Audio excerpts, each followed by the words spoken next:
8 নম্বর জাতীয় সড়কে ফের ভয়াবহ পথ দুর্ঘটনা। শান্তির বাজার মহকুমায় নিয়ন্ত্রণ হারিয়ে গভীর খাদে পড়ল পণ্য বোঝাই ট্রাক। ঘটনায় আহত হয়েছেন চালক ও তার সহকারী। শান্তির বাজার মহকুমার 8 নম্বর জাতীয় সড়কে সোমবার ভোররাতে ঘটে গেল এক ভয়াবহ গুরুতর পথ দুর্ঘটনা।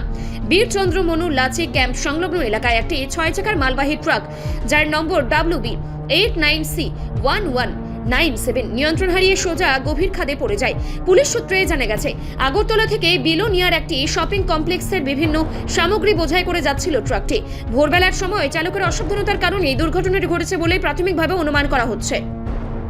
দুর্ঘটনার খবর পেয়ে দ্রুত ঘটনাস্থলে পৌঁছায় মনোমন পাথর থানার ওসি জয়ন্ত দাসের নেতৃত্বে পুলিশ বাহিনী এবং শান্তিবাজার অগ্নি নির্বাপক দপ্তরের কর্মীরা।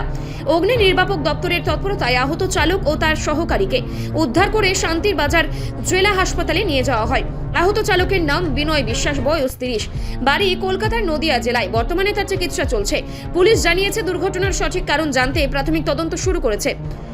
চালকের শারীরিক অবস্থা, গাড়ির যান্ত্রিক ত্রুটি কিংবা অন্য কোনো কারণের জন্য এই দুর্ঘটনা ঘটেছে কিনা তা খতিয়ে দেখা হচ্ছে।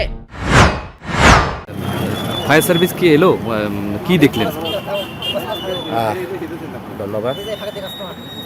আজকে বুট এটা 3টা 48-টে গাড়িটা একটা পাল্টি খায় জাতীয় সড়কে। এরপরে ফায়ার সার্ভিস 4টার সময় আইছে, 4টার সময় আইয়া রুগীটারে নিয়ে গেছে। কজন রুগী ছিল এখানে? দুজন ছিল, একজন দুঃখ এটা পাইছে আর একজন সুস্থ আছে। অবস্থা কেমন ছিল তাদের? অবস্থা ভালো আছে। কি গাড়ি এটা?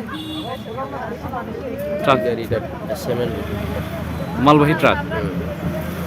কি ছিল এটার মধ্যে? এই জন্য ট্রান্সপোর্টের মাল আছে। ট্রান্সপোর্টের মাল আছে। এটা কি দ্রুত গতিতে ছিল মনে করছেন, বা এটা ঘুমাইছে, মদ খেয়ে ঘুমাইছে? মদমত্ত অবস্থা ছিল ট্রাক চালক। কোন জায়গা এটা? এটা বীরচন্দ্র মনু লাচি ক্যাম্প। রিপোর্ট সংবাদ প্রতীক্ষা।